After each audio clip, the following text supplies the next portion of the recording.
All right, everybody, thanks for coming out here today. My name's Joe Biggs, and we're going to kick this thing off. I want to talk about some of the things that I experienced while going through the prison system here in the U.S. We had to deal with the FBI, the DOJ, the court systems, and that was only a 4-year process for us, some of us less. But there's men and women that have been in jail for 30 plus years for crimes they didn't commit because judges are lazy, FBI agents are corrupt, and the system is broken. So we said, I don't know how many people I met that have been sitting in jail for 30-something years for something called ghost dope, and that's just something that's messed up. People having drugs or not even having drugs on them and being thrown in jail for it. So, one of the things I want to work on now that I'm out and I'm home is prison reform and helping to get a lot of these individuals back to their families. A lot of us lost our homes, a lot of us lost a lot of things, and I know that pleases some of you, but guess what? We're still going to have good lives and do better things than most of you ever will. That's just being true.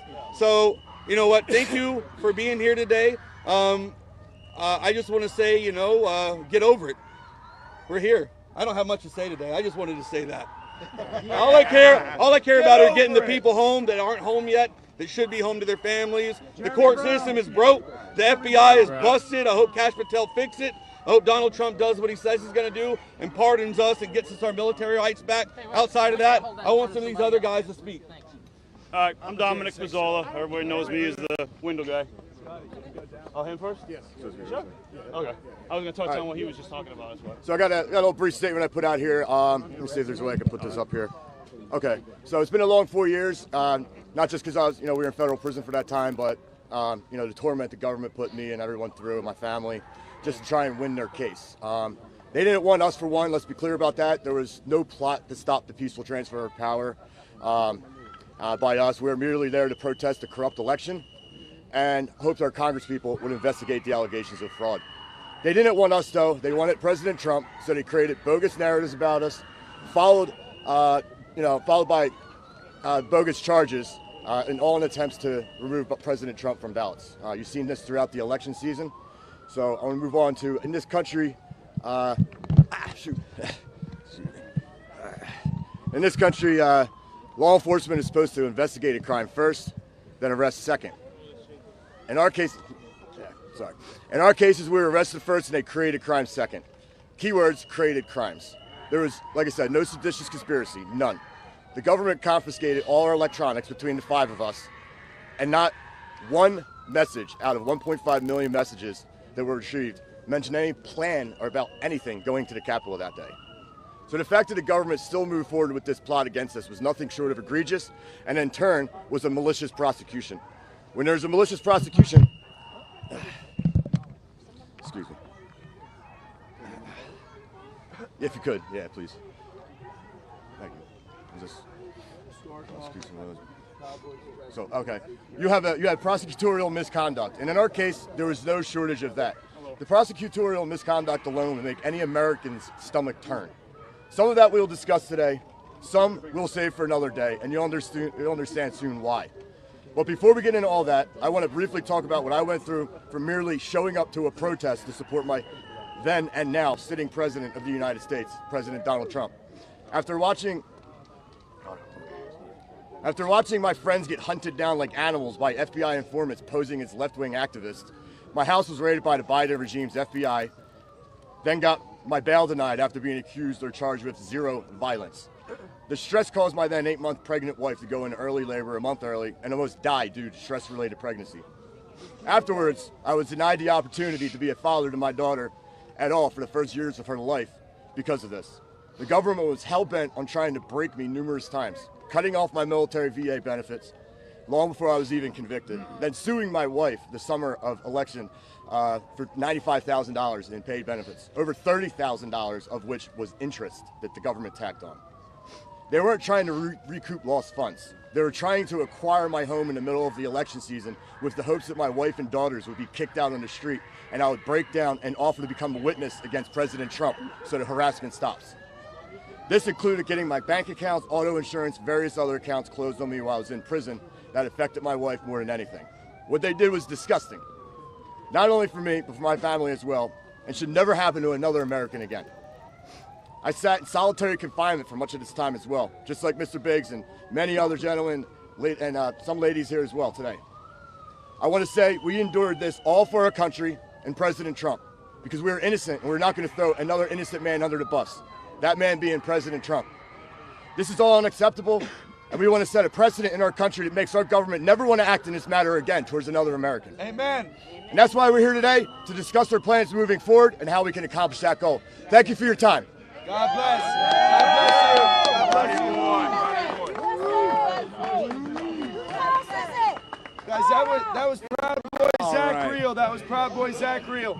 Thank you guys for your time. My name is Robert Abraham Morse. I just want to take a second to thank you guys for actually wanting to hear us out. You know, for the last 4 years, you guys have been spoon-fed narratives of who we are, and you've never had a chance to actually get to know us.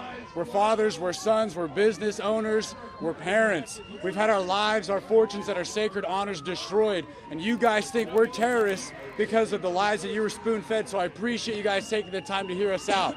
I want you guys to consider something. Way back when our country used to stand for something, John Adams, who would later become the second president of the United States, was willing to defend British regulars who shot and killed people during the Boston Massacre in the court of law because he thought and he proved that American jurisprudence was worth it. Amen. Because it's always worth it to seek the truth. And what happened here amongst all of us, not just one J6er, but all the J6ers, was we were hung by a kangaroo court who got their lessons from Soviet Russia of how to handle people who disagree with the political narrative that's bought and paid for by the deep state. The judges, the prosecutors, they're all in on it. And we'd like to say that those men and women who were willing to turn a blind eye to the truth made our second president roll in his grave. So I appreciate that you guys are willing to hear us out, because we have a grand story to tell. And it's a story about how we not just have a right to peacefully assemble and protest our government when we know for a fact that the election was stolen, we have a responsibility to do so. So we're here not just to fix history, but we're also here to confirm from here on out that we're the last political prisoners. Thank you all for your time. God bless you. We love you. We're not going to let you down. Stay tuned, because the best is yet to come. Thank you very much. 2 more minutes? All right, well, I guess I could tell you about myself. My name is Robert Morse. I was a Ranger, 2nd Ranger Battalion. I left home at 17, joined the Army, went to Afghanistan 3 times. But the first time I went to Afghanistan, I learned that that wasteland that I was walking through would follow me home if the next generation didn't know how to keep this republic. So at that point in time, I was willing to dedicate my entire adult life to teaching real history, history that we could be proud of. And so at that point in time, I decided I'm not going to re-enlist. I'm going to dedicate my entire adult life to teaching the next generation how to be proud of the country that they're born into. I decided to get my degree in secondary education at Penn State on December 19, 2020. 2 weeks later, I was at the Capitol.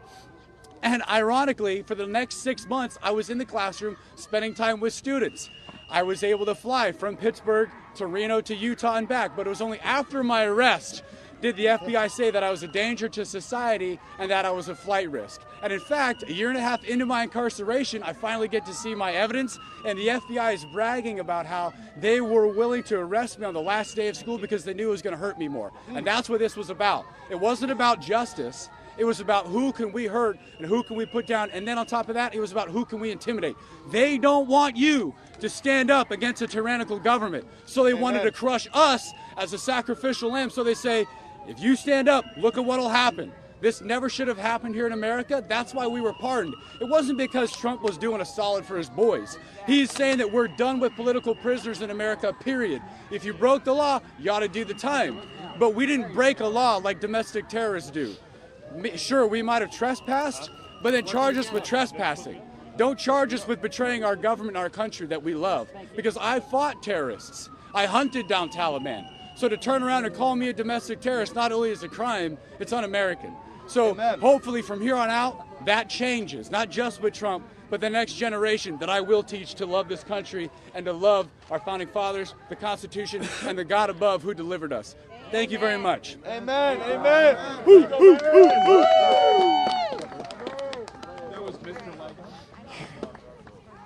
So what man means for evil, God can use for good. Just as Joseph was sold into slavery by his brothers, but ended up saving many lives, so too for this country here. What was done to President Trump, the lawfare against him, the lawfare against us, has been used for good. Every time they attacked him, he only got stronger. They tried to disqualify him from being able to run under the 14th Amendment. That's what this was all about. All this was like a massive conspiracy case with President Trump, a massive fake conspiracy case with President Trump as the designated kingpin, Enrique Tarrio and I as his designated lieutenants, and all of the Oath Keepers and Proud Boys as the spearhead of this so-called insurrection conspiracy. Complete false garbage. And all the other people in here as rank and file soldiers. All this complete nonsense. The false narrative was set very early. February 16, 2021, Benny Thompson, member of Congress, the guy who went on the chair of the J6 Select Committee, filed a lawsuit along with other members of Congress suing President Trump, Giuliani, Oath Keepers and Proud Boys, just weeks after the Capitol incident, alleging a conspiracy to disenfranchise black voters by challenging the election as unconstitutional and stolen, and also attacking democracy. That's where the narrative was set. Everything else was a dog and pony show trials, both in the J6 Select Committee public show trial, and all of our trials were just manufactured show trials to make that true, to arrive at a destination they had already decided on long ago. They knew where they wanted to go. And all of our trials is a way to get there. So that's why they charged Oath Keepers and Proud Boys with the seditious conspiracy. The only people charged with that were us, members of our two groups, to make it look like, oh, these two dangerous groups, these violent groups. My organization is made up of military and police officers, firefighters, and EMTs. I was a paratrooper in the Army, disabled veteran. I was a firefighter. About 30% of our guys were law enforcement officers. Some of them were here on Capitol grounds that day helping police officers. But they were not allowed to show that to the jury. Mike Nichols, a New York City Oath Keeper cop, retired, was here. He was asked by Tariq Johnson on that day. That's the black officer that wore a MAGA hat to get through the crowd.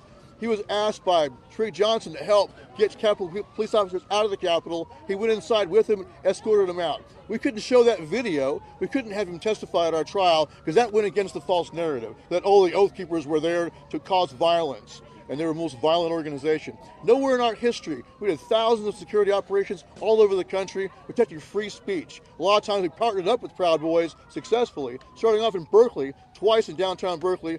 No one ever got hurt. None of the guys, none of the people we were protecting got hurt, and no one in the crowd got hurt, and not even the Antifa got hurt, because we used our deterrence alone. Not one time has any Oath Keeper punched, kicked, bludgeoned, pepper sprayed, or shot anyone in this country. And yet they call us one of the most violent organizations. It's complete nonsense. These are honorable men who serve their country, many of them combat veterans, like my brothers here, and or retired police officers, very honorable people. But they wanted to demonize us, make it look like this is something you guys buy into it. Half the country, unfortunately, buys into the propaganda about our two groups. That was the whole point of our prosecutions. And that's why I had nothing but speeding tickets as my priors. That's quite a rap sheet, right? And yet I was held in solitary confinement from the day of my arrest, denied pretrial release, all through pretrial, over a year in solitary confinement. I know Joe Biggs had 2 years in solitary confinement. Yep. A lot of other guys here, a long time in solitary.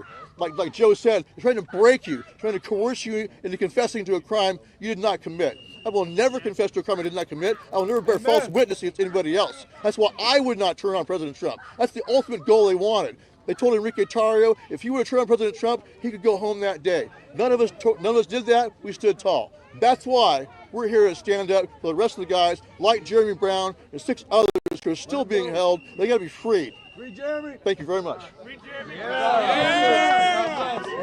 Free Jeremy. Get him out of there. Founder of the Oath Keepers, Stewart Rhodes, that was. Hey everybody, I'm Don Pizzola, and my shirt is way cooler than Enrique Tarrio's. So, anyways, I just want to kind of touch on what Joe Biggs said. What does it say? This is why we can't have nice things. So, like Joe said, what we do to our incarcerated people in this country is really bad, and it's something we should all get behind because it affects left and right now. And I made some promises to some good dudes in there that I would try to get the word out. Like Butner, North Carolina, that place is hell on. It's hell personified. Those guys are suffering there. It needs to be looked into. I know we got RFKs on board right now. Maybe he can do something, but I mean, they're abused, they're starved, they're neglected. There's no medical care. They left me with an injury for the whole time I was there. I was in pain for 4 years. I'm just finally now getting better. They told me I had cancer at one point, then they told me I didn't. So it's a joke there. They don't really help you until you're like on your last breath. We need to start treating our people better because there's no rehabilitation. That's why they come out and they reoffend, because there's no hope for them. Their lives have been destroyed. Their families have, if they're still around, they want nothing to do with them. They have nothing. They have to go back to crime. Let's not do this to them anymore. So I think that's one thing. I mean, so many the brothers that I met in there, they were good dudes. I mean, I met leaders of Bloods, Crips. They got caught up in some stupid stuff, but they're good dudes. And this is what the system's been doing to them forever. None of us paid attention, but it affected a lot of us, and we know now. So I mean, I think as long as we got a voice, we got to do something about it. We got to start helping these guys out, man, because they're suffering. That's right. Amen. Right. Thank you, Dom. Good job. Good job, Dom. I got it. No man left behind. So I prepared these words beforehand. My name's Enrique Tarrio, and I stand before you today, a man who was held captive in the American justice system for 1,050 days. A number that pales in comparison to the true suffering of those who stand with me here today. We gather at the base of the Capitol building, a place where peaceful protesters were fired upon by the very people sworn to protect us. A place where a spontaneous event was branded as a riot, orchestrated by none other than the government itself.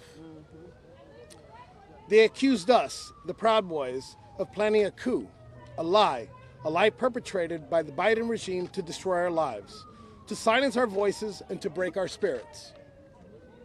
My mother and my wife, they cried. They suffered for 3 years. They felt the weight of the injustice of a regime that sought to break us for nothing more than standing up for what we believe in. They put us in cages, not for a crime, but for political gain. We were tortured, not just in body, but in our spirit. Our families, harassed. Our doors, kicked down. Shattered by men in uniform with no respect for the sanctity of our lives. This had never been done before, not in the history of the justice system and in America as we know it. But this isn't about me, it's about all of us. Amen. All right. The men and women who stood up to protest a corrupt election, the men and women who were targeted, persecuted, and imprisoned by a government that sought to erase us. Look around me. Those of us standing in unity, some of us, with world-class military history, had their VA benefits taken away. For some of us, years of our lives were stolen. This was devastating, but what's worse than losing years of your life? Losing your life entirely. This building behind me, the Capitol, is a murder scene. The souls of the brave men and women who gave it all on January 6th, and I'm going to say their names. Ashley Babbitt. God rest Ashley Babbitt. Roseanne Boyland. Benjamin Phillips. God bless Benjamin. And Kevin Greason will never be forgotten. Right. Despite the sinister intentions of a corrupt system, we will not let their deaths be in vain. We are here today to remember them and to honor them. We will not allow the government to rewrite history. We will not allow them to control the narrative. We will not stand idly by our brothers and sisters are crushed under the weight of tyranny. The government overplayed their hands. They thought we would break. They thought we would fail. But look at us now. My mother, my wife, they suffered for 3 years. And those who made them suffer will pay. Yeah. Let me be clear. I'm not talking about violent retribution. I'm talking about something much more powerful. Accountability and the rule of law. Yep, exactly. That is why today we are announcing a lawsuit against the DOJ. Woo! Yeah! For their murders, their lies, and the endless suffering they have put us through. And make no mistake, we will not be asking the public for funding. With the success of our crypto initiatives and the Proud Coin, we now have the means to fight this battle without relying on anyone else.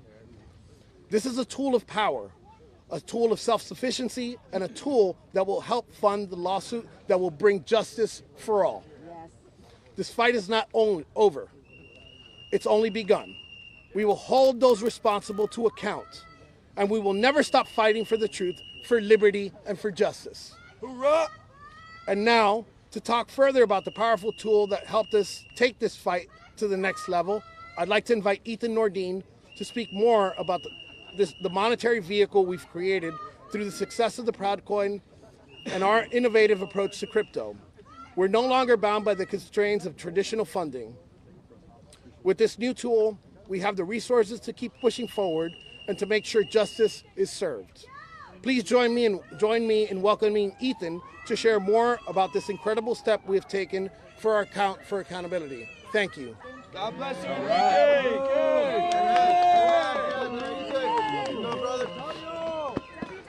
You got it, brother. Proudcoin. Thank you, everybody. Thank you for everybody that showed up today, that allowed us to have a voice, first and foremost. I just want to speak not so much about myself, but just about people, not left, right, not the foe or the friend, but people. And that's kind of what we're doing with this Proudcoin.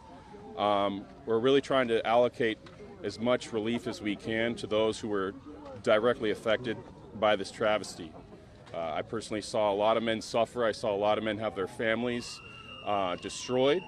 A lot of people fed into the propaganda as far as some of these men's families and had their children taken from them. They've lost their houses, their businesses, everything they had. So they're coming out and starting fresh from nothing. And it's an uphill battle still to get a bank account, to get an ID, to enter CPAC. Sometimes we're running into all sorts of problems, and we're working on them one step at a time. We can't take leaps and bounds like we'd like to, but as long as we're moving forward, we're going to be happy with that, because for 4 years, I sat in federal prison, not able to experience any momentum forward, but just to wait, to be patient and wait for my opportunity to come out here and to seek justice. Everybody touched on the topic pretty thoroughly, so I'll just get right into the coin. What we're going to do, as some of the selected Proud Boys here that went through the torture and the persecution, as well as some of the Lost Boys here, which we'll talk about further in the future, is we're going to allocate 12% of the coins, the Proudcoin, to individuals who are incarcerated during the time for January 6th, to help their families and to help them get on a new start.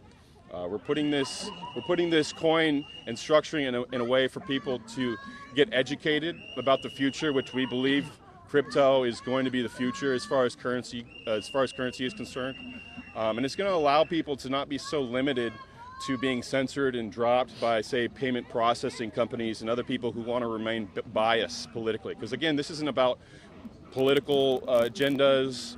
This isn't about the left or the right. This is about people. Because at the end of the day, we're all Americans. We the people, we call the shots, not the people up in there. We elect them to represent us, not to censor us or slander us or to put us in prison. So we want to direct individuals who were incarcerated, who were charged with January 6 related charges, who experienced prison time, okay, to Telegram. Please download Telegram. And I'm sorry, 1 second. What was it again?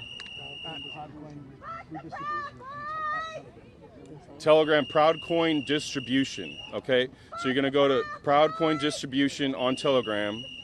You're going to put forth your case as to when you were incarcerated, your charges, and we're going to look into getting some coins allocated to you to help you and your family out. And then we're going to utilize this coin as well for future projects so people can participate with us moving forward for education purposes and things like that. Help the community out a little bit, entrepreneurs and up-and-coming entrepreneurs as well. Get out of this stagnance of being limited by these politicians and this political bias that we've been suffering from for so long. Again, my name's Ethan Nordine.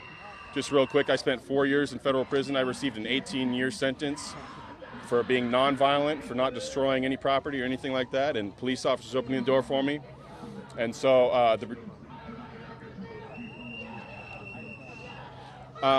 we do know that Trump has been a huge proponent of crypto as well.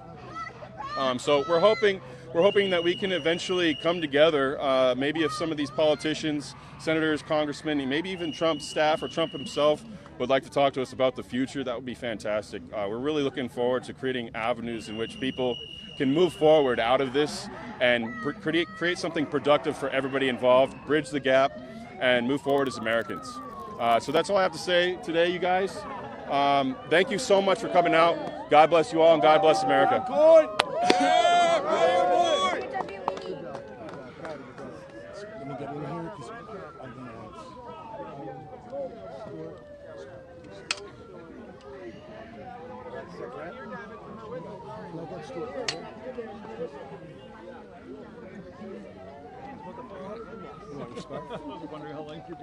All right.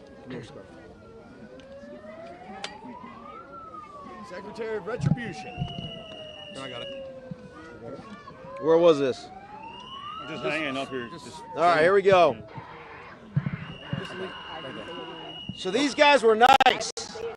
My name is Ivan Raiklin. I'm the token Green Beret retired, and I'm the token lawyer in the group.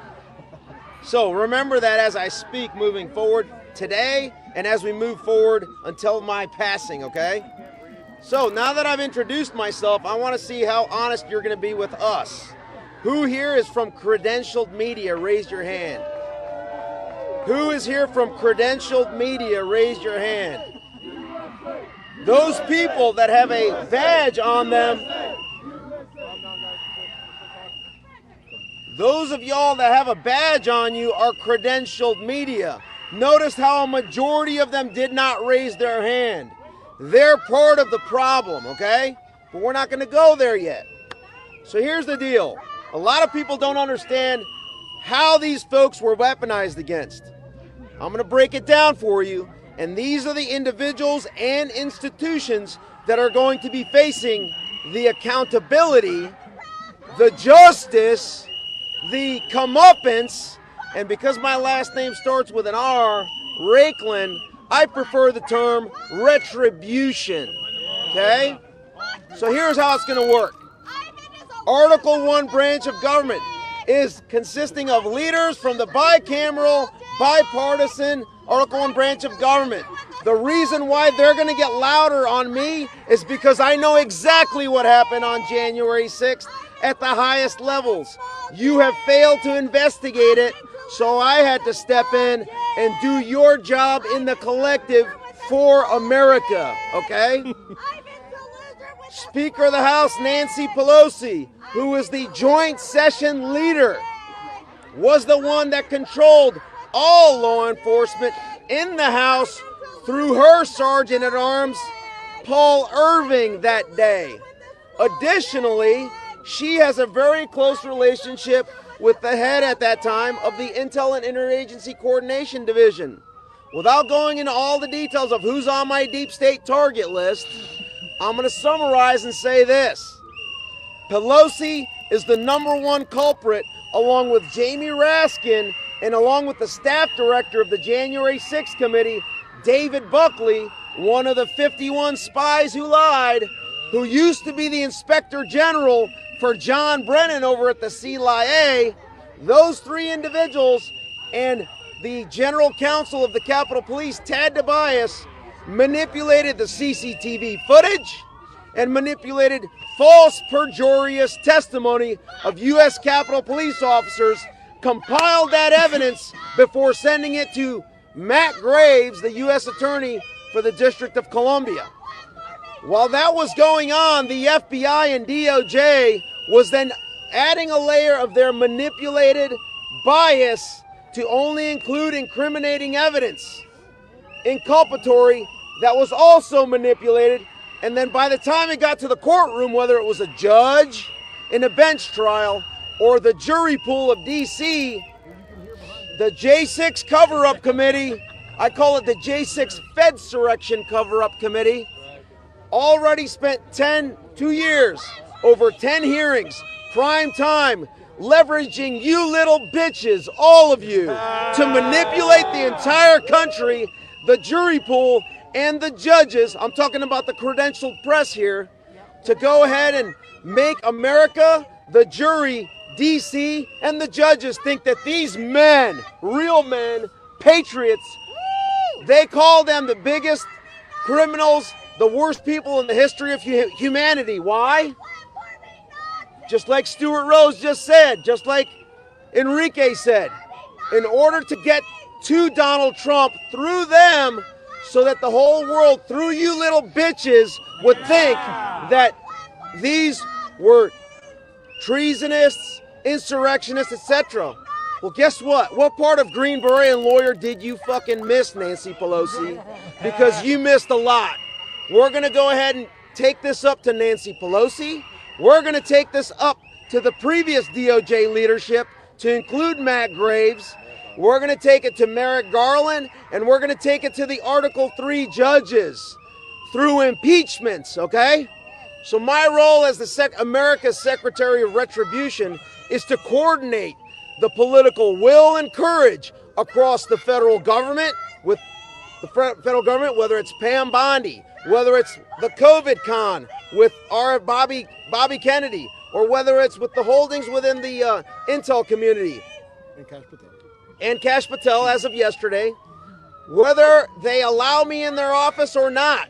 This will be a fight in the court of public opinion to mobilize the citizens and constituents of the 2,500 district attorneys throughout the country, to motivate them to do what the precedent was already set by Fulton Fanny or Alvin Bragg in Manhattan, or whether it's the 27 attorneys general or more throughout the country, to do exactly what Letitia James was trying to do against President Trump. So federal, state, local, and we're going to use you bitches to our advantage to showcase to the entire country that that was not an insurrection, it was a Fedsurrection. And I speak only for myself, not for any of these men, because I can use a little bit more spicy rhetoric because of the circumstances that played out. No one was charged with insurrection. Well, guess what? We're going to move from, well, let me see here. You had 20 years? I got 18. And you had how many? 22. 18. He has a 22-inch insurrection, and he's got an 18-inch insurrection. You got a 17-inch insurrection. And you got a 17-inch insurrection. So guess what? We're going to expose the Fedsurrection, and we're going to play you along the way, okay? Thank you. God bless. God bless. Good job. Thank you, Ivan. So in conclusion, I think I have the biggest Insurrection. So we're going to open up the floor. Just call any of the 7 and let us know. We're going to start with USA Today. Yeah. Have you been in contact with President Trump about any of the initiatives you talked about, like prison reform and things like that? Like, have you had direct conversations with President Trump? Not directly with the president's office or anybody in the administration, but indirectly by doing things like this, social media and things like that. You know, we're very independent, so that's what we focus on. Scott Taylor, WLATV. I want to talk about your lawsuit. How much is it? When are you going to file it? And what are you going to try to prove for your lawsuit? So those details on the actual lawsuit are going to come very, very soon, within the next 2 weeks. Well, it's already in a Miami newspaper article, $150 million. Yes. So, yes, about $150 million, but we haven't focused on exactly what it's going to be, but we will be filing within the next 2 to 3 weeks maximum. I'll give you a card to stay in contact, and we'll let you know. Okay. Next. I have a few questions. First, you mentioned the crowd. Hey guys, keep it down. Keep it down. In dollar amounts, what's the equivalent? Hey. Well, the Proud coin, it's a coin that's not. Go ahead. Actually, Ethan, you want to take this question? What's that? It's Proud coin. I have Proud 3. coin So it's the first of 3. But the question is, how much have you raised via this Proud coin such that you don't need other resources? Oh, well, we're not gonna go into that. How much? I guess we're not going to go into that right now as far as our legal funds, as far as the. Give us a range at least. Like, are we talking 5 million, 10 million? No. It's much. Like we said, we're still getting on our feet. You know, nothing like that at all. Okay, Yeah. so it's in its beginning stage. Yeah, Correct. it's in the beginning Yes. stage. Yes. Got it. So Yes. when do you expect to be able to utilize those funds for people? There's 2 reasons why we started the Proud coin. One is to distribute it to the January Sixers, And number 2 is for also education in the crypto community when it comes to crypto. That's a base, because at the end of the day, it's crypto. So it's not like a dollar amount right now, but again, that's what we're using it for. We're working on also payment system integration with some websites, but it's a project that's ongoing. So as it comes through, then, you know, some of the answers to your questions will be able to. Yeah. So another question is, someone mentioned essentially criminal justice reform. Yes, me. Writ large. Oh, hell yeah. So you said basically, you know, this was not something you paid attention to beforehand. Yes. So. Why didn't you? Because people have been talking about criminal justice reform for a long time. Well, you know. And now you're preaching the same thing. Well, I know. Well, the thing about this, people talk about it until they're actually there. Then you know. One at a time. So, you know, I will be honest. I was a very privileged person at the time, and you know, for me, I grew up kind of ignorant. The blind's been removed. You know, I grew up thinking that if someone was in jail, they probably deserved to be there, and my family felt the same way, and others that I know. So now that I've gone through this corrupt system and seen what it's like, and had the opportunity to meet a lot of men and women who have been through this system corruptly for years and years and years before me, it broke my heart. And I want to use what platform I have for the time being to help these men get back home, because they deserve it. You know, they've been going through it way longer than us, way harsher, and these men deserve to go home to their families. And I want to do whatever I can to help in any way. And I'm willing to, you know, meet with people that already have experience and try to take what I can and mesh with them and work on something. So. And then just to hit on that further, I've been working on criminal justice reform. Obviously, I have a past. I've been working on criminal justice reform since 2014. When I ran for Congress in 2020, it was the #1 initiative that I had on my webpage. It was my #1 concern was criminal justice reform. So this isn't a new thing. This is not just because I went through the system or I learned it. This is something that I've been fighting for a long time. And then So I have one last question. Last As we one. were walking here, you, sir, Biggs? Is it? Yeah, Joe Biggs. Thank you. You said you wanted to take the path that you had taken on January 6th, and you actually sort of waved to some of the Capitol Police officers. You know, you guys all cheered USA, USA when they escorted some of the protesters. Well, look, we all saw the videos. I'm not suggesting everyone did bad things, but that same respect was not necessarily afforded to all Capitol Police officers 4 years ago. Why is it different now? Well, Why do we cheer them today? well, if the trial would have been honest and they would have allowed a lot of the footage out there, you would have seen that's how I acted. I walked up to officers and said hello and spoke to them. I even had them come up to me with their arms crossed in a non-threatening way, saying, "Hey, what do you want to do?" You know, and I go, "Hey, can I go to the restroom?" And they took me over there. You know, it was very non-threatening. I can't speak for the other people there, but I can speak for myself and who I was around.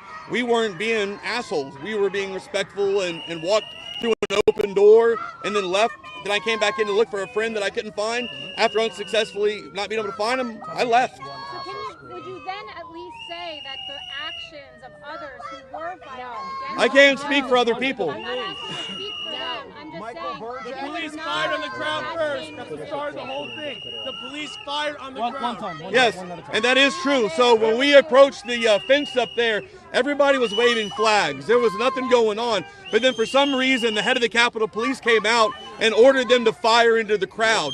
Then I saw a giant police officer knock out a female chick, punch her right in the face. So that inflamed the crowd, and that's what sparked it. The police have to be peacemakers. They have to de-escalate situations, and instead what they did was escalate things. And that is something that I don't understand why. Shooting people in the face. All right. Wait. Claire? All right, guys. Hey, All right, next question. Guys, please. Next. Just one question yet. Who exactly is suing? Who are the plaintiffs? Do you Uh, already have a lawyer? We do have a lawyer. We'll be announcing that in the coming weeks, but right now it's the 5 of us that are going to be suing the DOJ. And we're also looking into other agencies like the Bureau of Prisons also. But right now we've decided to move forward, and again in the next 2 to 3 weeks we will be filing. And is Stewart Rhodes also suing?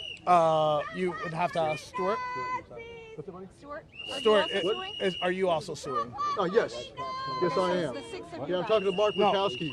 Yes. My attorney. Yeah, so they're different, but yes. I think to be honest with you, I think you're going to see 1,600 people sue the DOJ in one form or another, whether it's class action or personal. And what would be the charges?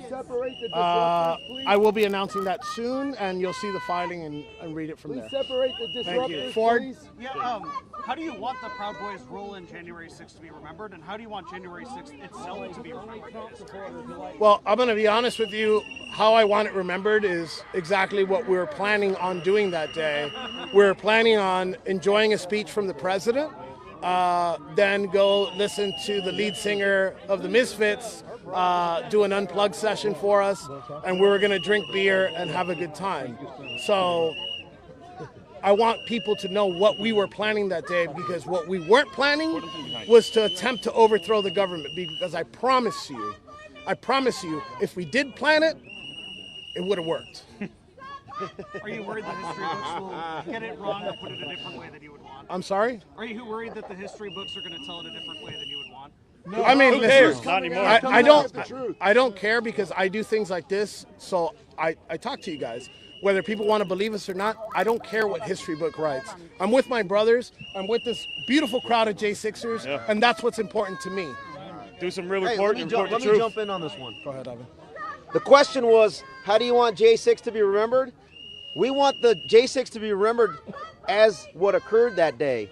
What we still have yet to know, and what you guys have failed to do, is discuss what happened at the senior leadership of the Capitol and the decision-making process there.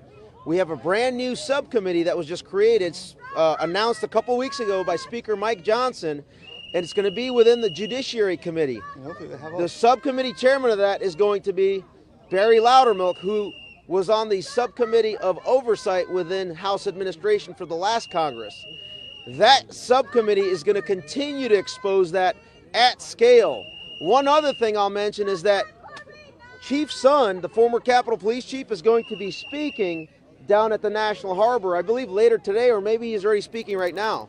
All that stuff is going to eventually come out, and it's going to prove everything that I've uncovered to be true with their communications, with their messages, with their devices, all the decision making. So when you ask yourself that question, when you ask us that question, you need to ask the question, why is the former number 2 of Intel and Interagency Coordination Division, Julie Farnham, all of a sudden applying for dual citizenship and is in the motion of fleeing this country? Why is the attorney for some of these folks, Mark Zaid, is recommending that these folks flee the country? Is it because they didn't do anything, or it's because they were part of the Fedsurrection? We will prove everything. All right. Anybody else new? Go ahead. I have a question for Dominic. Dominic? The window. Get right here, guys. brother. Keep it down, please. Do you feel that escalated things on January 6th, the act of smashing the window? How do you think that fits into the broader picture of January 6th? Escalate? No, it was escalated by the police. I was just reacting to. I mean, come on, man. They were throwing everything they had in a crowd of people that were really doing nothing wrong, man. It all started. There was a couple instigators that were just pushing against the riot shields, and then the orders given to open fire on everyone. That's what instigated. They shot us. Guy standing right next to me, I shot in the face, tore half his face off. He's bleeding all over the ground. Yeah, we went there to try to be heard that day, and we were treated like peasants that had no reason to be there. And go away. You know, we're just unload on you and shoot at you. No, we wanted to be heard. And you know what? If I broke a window and went in there, we were heard. So, Right. We got anything else? All right, wait. So also, there's somebody screaming, "Fuck the Proud Boys." I would say that the wives of the Proud Boys would agree. Go ahead. So I want to ask you about how you feel the media contributed to January 6th. Oh, yes. By telling the world that the Cuban and black and brown members of the Proud Boys and the Proud Boys in general were white supremacists, and secondly, will there be any legal action against, in terms of defamation? There's not a single, I researched, I couldn't find a single statement or manifesto from the Proud Boys that was racist, anti-Semitic, anti-immigrant. So what do you say about that? So there's a lot of things. There's a lot of things that the media, and I don't know exactly who I could point here, but there is a lot of media that has called us white supremacists, fascists, Nazis, and that is not true. Because what ends up happening is people actually believe it. Like that person that's screaming actually starts believing that shit, that we're white supremacists and Nazis, and then they go ahead and they want to be violent towards us, you know? So it is dangerous, it's a lie, and it's fucked up. Hey, the biggest mistake that they made though when they put us in jail was you exposed us to all kinds of people who would normally never meet us. And there were people from Chicago, California, black gangs, Hispanic gangs, all these gangs, and they go, wow, you guys aren't anything like the media says. And now I have the back. These people all have my back. People who would normally just believe what you say when you lie about us, they all see us as kind-hearted, loving people who are amazing. And you messed up. Because now more and more people know we're freaking awesome, like Trump too. and we're going to keep doing it. And That's everybody in there loved Trump. Hey, when they said that when Trump won, the prison I was at in Talladega, shout out to everybody at the Talladega FCI, they all cheered for me. Everywhere I went, they were cheering and clapping for me every day. They were so proud to know that Trump won and to know that Trump was going to keep his word to get us home. Trump inspired every guy in there, Asian, black, white, it didn't matter. He gave everybody inspiration, and he should inspire you because we're now the greatest country in the world. Amen. So another part of the question, are we planning to take legal actions? We're looking at those options right now at the moment. I'm going to take 2 more questions. You, sir. Do you think MPD, former MPD officer Shane Lamont, who had discussions with you, is now convicted? Do you think he should be pardoned?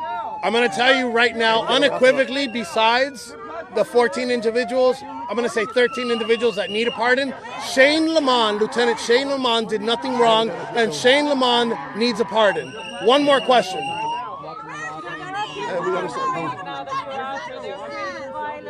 They're afraid of violence. I want to say 2 words to those people that are afraid of violence because they're a bunch of liars. Fuck you. Thank you. That's all I have to go. We got to wrap this up. Thank you so much. Thank I appreciate you guys. We'll see you. Right. And thank you so much for giving us a voice. You're platforming us. You're literally platforming us. We love